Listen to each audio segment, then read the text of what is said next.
When I look at this video footage of Senator Alex Padilla being kind of forcibly removed and detained from I believe it was Kristi Noem speaking, it makes me think of a lot of the people that are kind of discussing like the midterms and talking about polls and policies and kind of existing as though our politics is still functioning as it used to. And I think it's a big mistake actually to believe that by the time the midterms roll around, we're going to be living in a country that honors elections. I just don't think that's realistic, to be completely honest. I don't think it's actually obeying in advance to talk about this. I think it's resisting hypernormalization and trying to seek the truth of what's happening.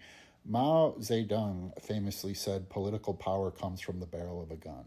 And that's where we're at, that this is no longer about policy. This is no longer about polls.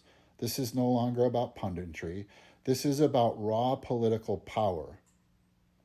And the sad fact of the matter is that letting a person back into the White House in the emotional and psychological state Donald Trump was in, after he'd been arrested for 4 years, hauled into this courtroom, hauled into that courtroom, mugshotted, convicted, right?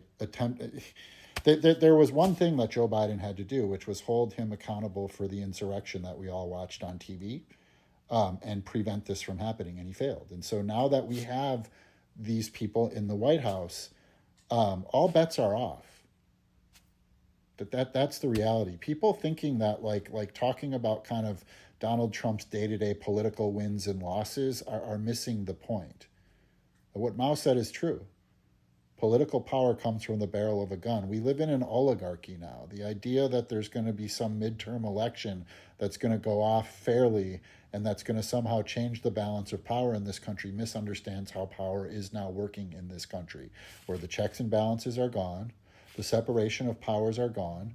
We have people in the White House that do not want to adhere to the Constitution, right? They have a cult backing them politically in a populist movement, right? We have a cultural problem because people are going to cheer these things on.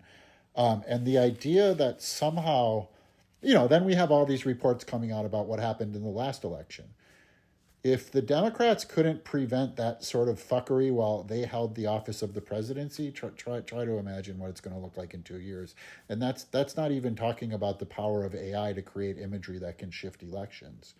And so when I look at all of this stuff, as I've been saying forever, Republicans are behaving as though they're never going to face an electorate nor be taken out of power. That's how they're behaving. That's the only way to interpret this behavior. And so we can hope that by the time the midterms run around, we're living in a country that honors elections. But I mean, just look at what's happening and question what it will look like in a year or